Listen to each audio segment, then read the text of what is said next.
It has been few years since the Morgan family discovered that Dan, whose real name was Sean, had once worked as an assassin for his father, McCaffrey.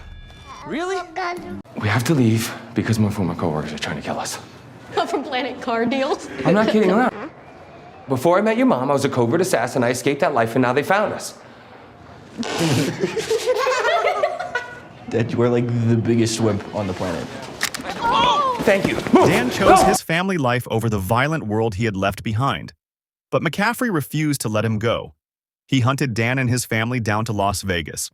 McCaffrey almost succeeded in killing his own son until the Morgan family intervened. McCaffrey was finally arrested and sent to prison. Life moved forward. Dan opened his security consultancy company while Jessica became a track coach at a local school. The family settled into a peaceful rhythm. Until one day a news report drops. McCaffrey has died in prison. A week later, Dan scales the side of a hotel building to reach their room and surprise Jessica on their date night. When Jessica enters the room, Dan instructs her to open the box on the bed. Inside is a beautiful necklace. She laughs, teasing him for climbing a building, but when she glances back into the box, the necklace is gone. Dan already has it in his hand and fastens it around her neck. The moment is cut short when Kyle calls. Kyle explains that Max has vomited on their brand new couch. Dan tells him to give Max some apple cider vinegar mixed into warm water and says they'll be home in an hour. Jessica insists they have to leave now. The next day, the family heads to Jessica's parents' house for Thanksgiving. Nina can't make it as she's in London studying journalism. Jessica is happy to see her parents and brothers enjoying the warm, bustling atmosphere. As Kyle sets down a bag of ice, a knife slips off its stand and flies forward. Dan reacts instantly, catching it midair. During lunch, Nina video calls the family. Her grandpa praises her work and asks about her journalism courses, mentioning that the awful man she once wrote an article about died last week. I heard, Grandpa. Later, Jessica apologizes to Dan for her father's comment, but Dan reminds her that his dad tried to kill them. Jessica gently tells him it's still okay to grieve. Nina then asks her mom how work is going. Jessica admits it's going really well, so well that she's been offered the head of women's track position at Ohio State. Nina immediately gets excited, but Jessica explains that the job would mean relocating and taking on much more responsibility. Jessica reveals she hasn't told Dan about the job offer yet. She quickly shifts the conversation and asks if Nina will be home for Christmas. About that. That evening, Jessica tells Dan that Nina won't be coming home for Christmas. Dan pushes back. The Morgans always spend Christmas together. But Jessica points out that flying all the way from London during the holiday rush is a nightmare. Then Jessica leaves to meet her friends, and Kyle says he's heading out too. Dan stops him and tells Kyle he's grounded for hacking into his school system and erasing all the students' grade records. Offended, Kyle argues that he's 18 and insists it was just a senior prank. But Dan doesn't budge and sends him back to his room. The next day, Dan heads into his security firm and vents to his assistant, Isa, about his family not being able to spend Christmas together this year. As he talks, an idea sparks. He asks Isa if there are any jobs available in the UK. She checks and tells him a bank there has requested an assessment of security vulnerabilities in its lock system. Dan jumps on it. When he tells the family, Kyle immediately complains as he has a gaming tournament coming up and doesn't want to fly 3,000 miles just to play second fiddle to his favorite child. Dan insists he doesn't play favorites. Jessica expresses her own doubts about traveling to London, but eventually, Dan convinces them. The Morgans arrive in England. Instead of heading to the hotel to wait for Nina as planned, Dan leads the family straight to her apartment, convinced she'll be thrilled to see them. Nina opens the door, stunned. Kyle immediately darts to the bathroom. Nina asks why they're at her place when they were supposed to meet at the hotel. Meanwhile, Kyle freezes when he notices a man in the shower. Dan corners the stranger until Nina rushes over and explains that this is Omar, her boyfriend. Jessica warms up to him quickly and asks what he does for work. Omar proudly explains he's a chef and also a parkour and DJ on the side. Dan switches to French and asks how old he is. Omar answers, 24. Dan thinks that's too old, but Nina, also speaking French, counters that it isn't. French in England? Can he put some clothes on? Yes, Daddy. Later, Nina tells her parents that Omar cares about the world and even goes to marches with her. Jessica assures her they love him already. Dan jokingly says, "Don't bring him to Buffalo because he looks like the kind of guy who can't handle snow." Meanwhile, Kyle, Max, and Omar take a walk on the other side of street. Omar mentions that Nina told him Kyle is a gamer. Kyle nods, annoyed, saying he's missing his tournament to wander in circles to nowhere. Omar tells him, "Everywhere is somewhere," then points at a wall and asks what Kyle sees. "A wall," he replies. Omar asks if Kyle knows what he sees. Then he sprints and launches into an insane parkour stunt across the wall. He grins and says, "That's what I see." Max tries to mimic him, but immediately falls. Jessica and Dan rush over, worried. Omar assures Dan that Max is fine, adding, "Daddy," in the end, which irritates Dan instantly. Omar tells Dan that his own father was overprotective when he was younger, and now they don't talk at all. He advises Dan to give his kids more freedom. Dan replies that Omar's dad was probably just trying to look out for him, and that Omar should call him. Nina then announces that she has an exam and needs to leave, but Dan stops her, claiming that he already planned an itinerary for them. Jessica reminds him he has a meeting early tomorrow, so they agree they'll officially start their Morgan family Christmas tomorrow. The next morning, Nina arrives at their hotel room with coffee. Dan tells everyone that he'll be back from the meeting in 3 hours, and then they can finally spend time together. Don't bring Omar home to Buffalo. Nina then asks Jessica why she hasn't told Dan about the Ohio State job offer. She encourages her mother, saying she deserves to thrive in her career. Before leaving, Nina mentions she's taking the boys to the park and urges her mother to find a way to break the news. Jessica then practices how she'll break the news to Dan about her job offer, until she hears a knock. Meanwhile, Dan enters the bank. Inside, he watches a woman enter the vault area. As she swipes her card, Dan quietly pulls out his scanner and clones it. Just as Dan approaches the front desk, he's interrupted by the bank manager, Aiden. We spoke on the phone. Aiden explains they've been trying to upgrade the bank's security and that Dan's associate mentioned he offers a kinetic assessment. Dan confirms it's their premium service, which includes breaking into the vault to test the defenses. Then Aiden asks him if he can do it now. Dan hesitates. Right now? Aiden nods. Aiden leads Dan to the safe deposit area. Dan uses his scanner to open the first door. Another locked door blocks the way, and this time Dan uses a paperclip to open it. One of the bank employees, Doug, tells them they can't be here because it's a restricted area.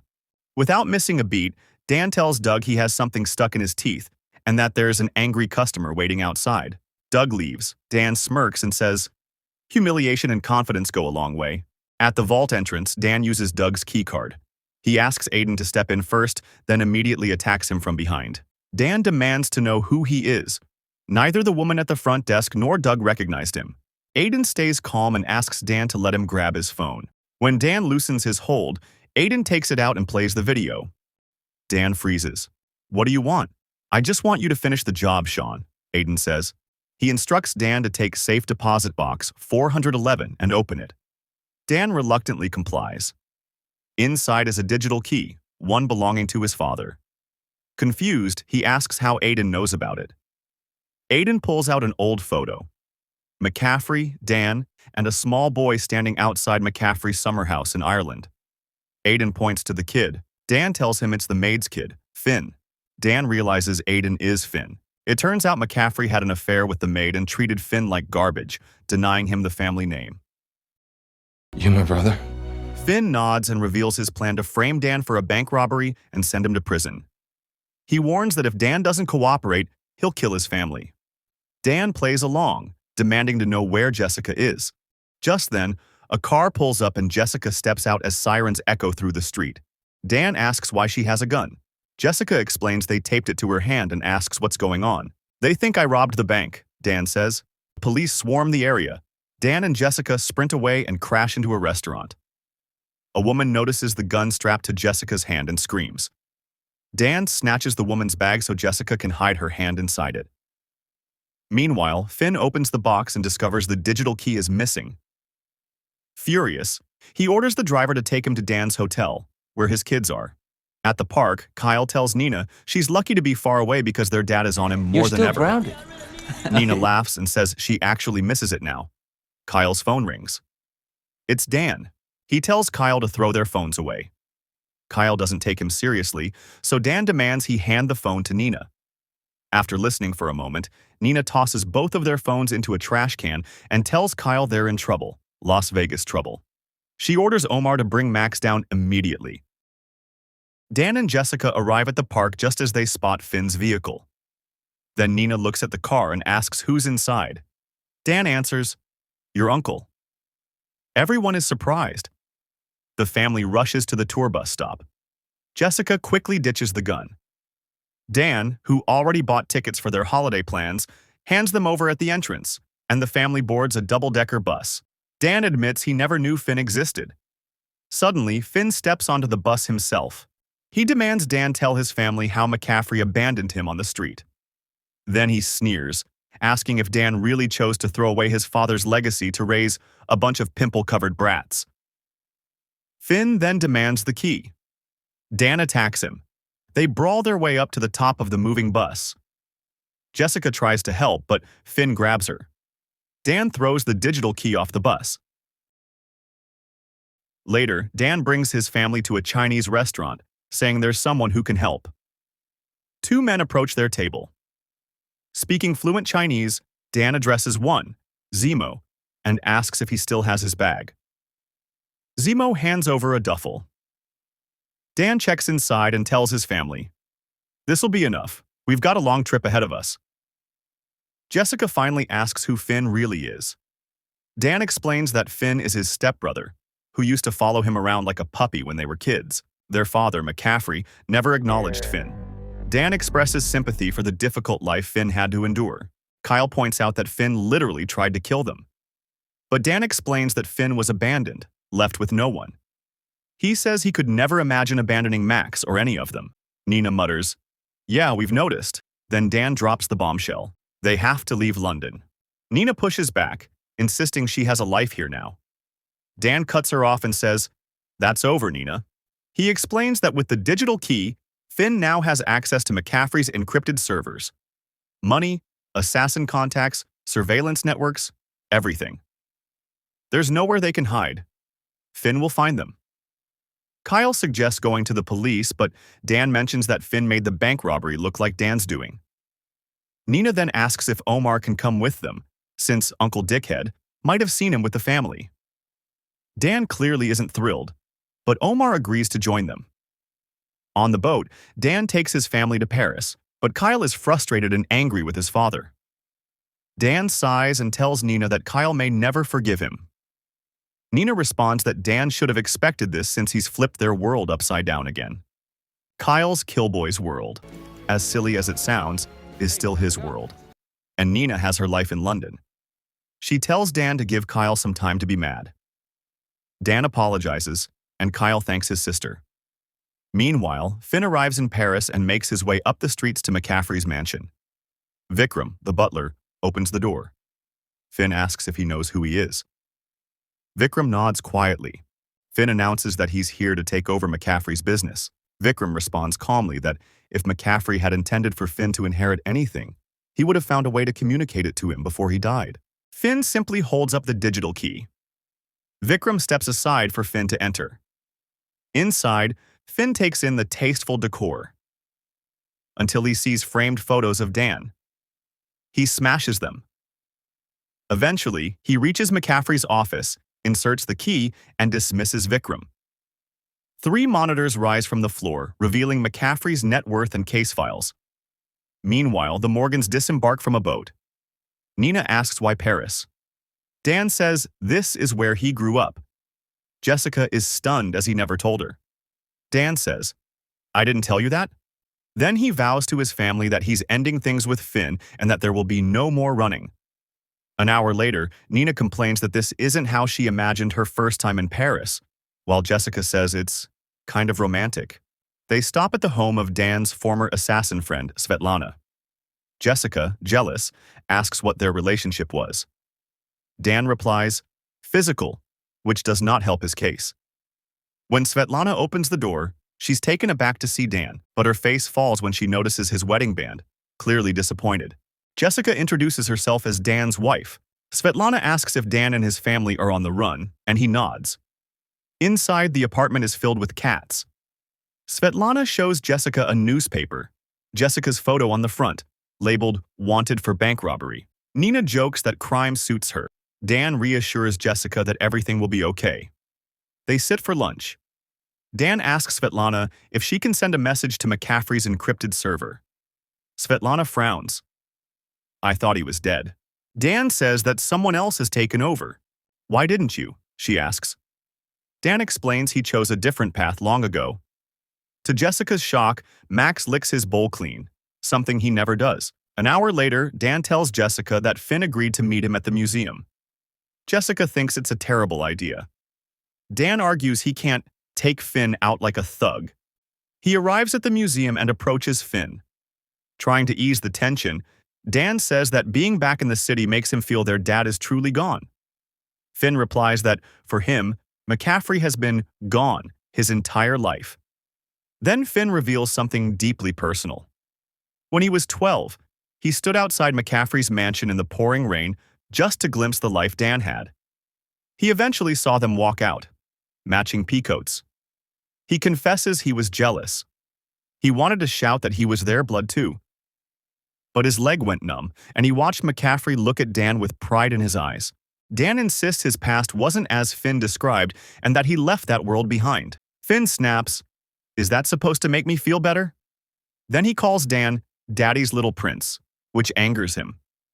Dan sighs and says that if he had known Finn was his brother, he would never have walked away. Still, Finn declares he's taking what's his. Call this whole thing off. Dan warns him to stay away from his family or he'll face his wrath, Sean's wrath, the cold, calculated killer he used to be. At McCaffrey's mansion, Finn hires 5 assassins to go after Dan and his family. That night, Svetlana shows Dan a collection of high-tech gadgets and weapons. Jessica walks in and asks if his meeting with his brother went badly. Dan nods. Wanting to cheer everyone up, he takes his family on a nighttime cruise. Later, after his family is asleep, Dan and Svetlana share a drink. Dan tells her that this night has been exactly what he's been craving: time with his family. Life has become so complicated that moments like this are rare. He sincerely thanks Svetlana for making it happen. Overwhelmed, she blurts out that Finn has ordered a hit on him. She reveals she exposed his location because taking care of Kat is expensive. After seeing him with his family, she admits she no longer wants to go through with it.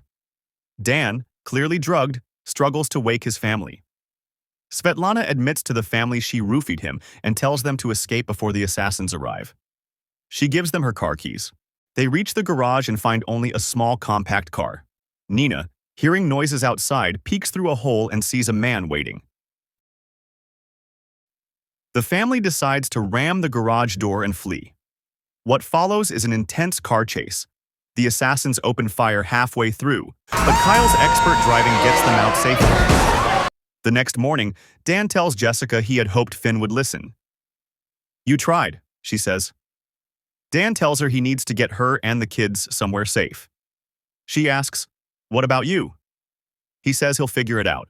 Staying with him only puts them in danger. Nina argues that they're stronger together and lays out their limited options. The first is stripping their identities and going on the run forever, which the whole family rejects. The second is turning themselves in, which would mean Finn outing Dan as Sean and sending him to prison. That's rejected too. Omar suggests calling his father, but the family ignore him. Dan points out that as long as Finn has their father's network, he won't stop. Kyle says, "Then we hack him." The family sits at a restaurant directly across from the enormous McCaffrey mansion. Stunned to realize Dan grew up there, Dan spots his old butler, Vikram. Dan explains that they need to reach the encrypted server inside, but the mansion is heavily guarded. The best entry point is the roof. They have body cams, comms, and surveillance gear from Svetlana's place. Kyle hands Dan a USB drive, explaining that if he can reach the server and plug it in, he can wipe the data. Dan says they'll need a distraction in the street. Omar mentions he knows some people who could help. Before heading out, Dan puts Jessica in charge. He tells them that if things go wrong, he'll say Anderson, their code word to abandon the mission. Then Dan asks Omar to join him.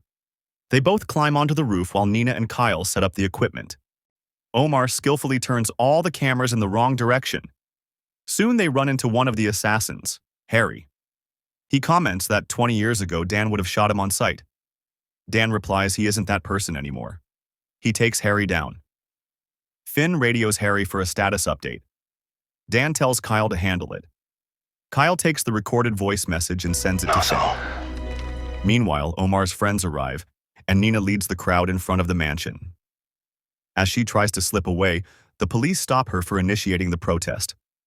Omar steps in to distract the officers and is arrested in her place. Meanwhile, Dan retrieves an old pry tool from his stash. Alarmed, Kyle asks if the mansion's alarm system isn't active. Dan calmly says he rerouted the wiring back in '94. He opens the door and enters the attic, where he sees his childhood belongings. Finn appears behind Dan, reminding him of how he used to brag about his secret exits from their castle in Paris when they were kids. Dan notices Finn is wearing his old coat. Finn says the coat, and the house, suit him perfectly.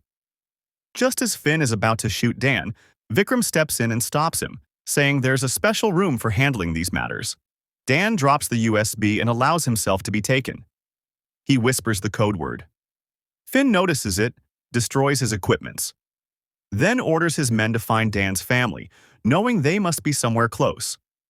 Kyle shows Jessica and Nina that Dan dropped the USB. If they can get inside, they can still save him using the main computer and destroy the data. Jessica volunteers to go inside and do the job. She climbs to the roof of a nearby building and makes a daring jump to the other side. Jessica drops through the attic door and retrieves the USB drive. Back with Dan, he jokes to Vikram, asking if he remembers his dad locking him in the attic for 4 days for talking back. Vikram replies, "I remember it working." Just as Finn is about to shoot, Vikram pulls a trapdoor lever, sending Dan crashing through the floor. Vikram tells Finn that his loyalty will always belong to his father and that he knows exactly which son the old man would have wanted protected. Meanwhile, Jessica navigates the long corridors of the mansion and finds the encrypted server. She plugs in the USB, giving Kyle access to the surveillance system. He tells Jessica that he is searching for Dan's location now. Kyle then notices an assassin prowling near Jessica's position and warns her to hide. Jessica slips into a small closet. The assassin approaches the door, but Jessica bursts out and engages her. After a fierce struggle, Jessica gains the upper hand and knocks the woman out. In the basement, Finn hunts Dan with his assassins, but Dan takes them out with ease. Outside, Nina and Kyle spot one of the assassins from the night before heading toward them.